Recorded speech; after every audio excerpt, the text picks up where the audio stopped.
They say that in your 20s, there will be a plane taking you away from your hometown, and it's very important to take it. So I left.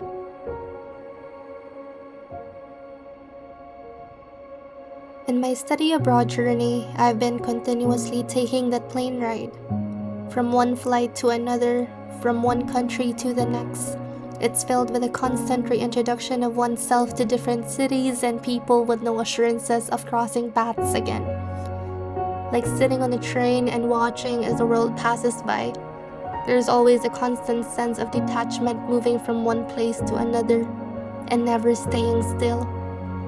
The ache of leaving will not disappear, but I will learn to live beside the joy of arriving.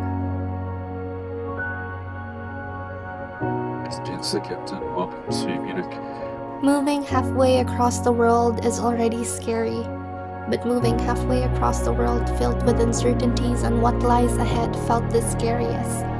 I've never been placed in a situation where I was made to choose between canceling my flight or still pushing through despite the uncertainties of it all.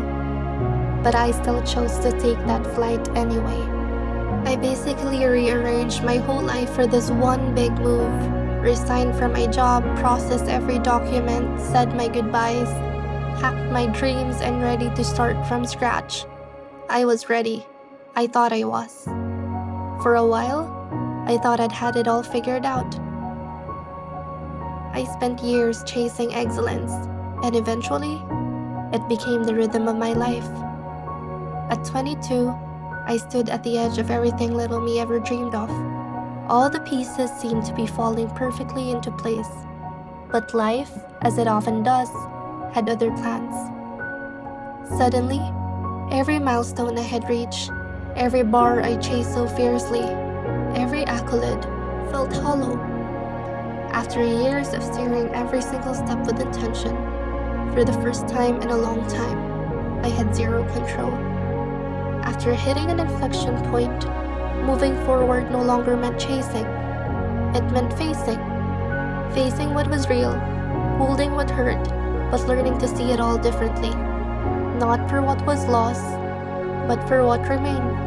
And slowly, through strength and faith, I found my footing again. And with it, a new appreciation for what truly mattered. Life is too fragile to let hesitation steal its moments. So here's a reminder. To challenge yourself, to embrace difficult things, and when the fear doesn't fade, do it scared. Because life doesn't wait for anyone, and you will never discover the edges of your potential until you leave the shore behind and carry the truth that no matter the fall, light always returns. In the quiet moments between pain, I realized something that running after gold stars never taught me. True happiness doesn't live in titles or trophies, but in gratitude for the little things, for the people that you cherish. I spent years chasing excellence, but now I chase meaning, because this life is short, but it is long enough to be brave, to love fiercely, to stumble and get back up, and most importantly, to leave the world a little better than you found it. I am not someone who has it all figured out, but I am someone who refuses to stop becoming. Because in the end, maybe the point was never to hold all the pieces perfectly into place. Maybe the point was simply to feel it all, to live it all, to chase the dreams that move you, not because you're sure, but because you're alive enough to try. So this is a promise to myself, and maybe to you, that we will let the world challenge us, reshape us, that we'll dare to chase a life that feels truly breathtakingly alive.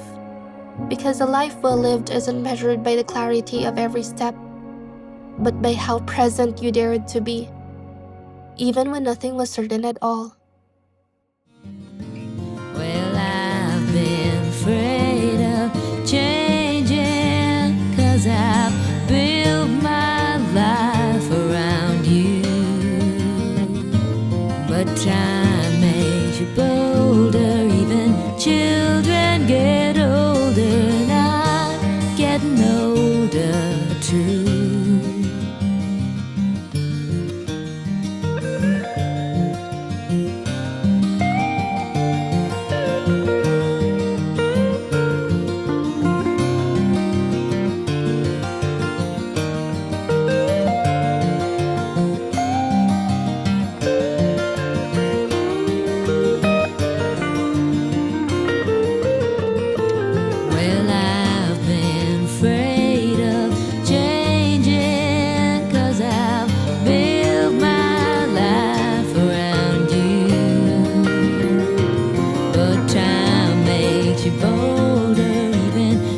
children get older.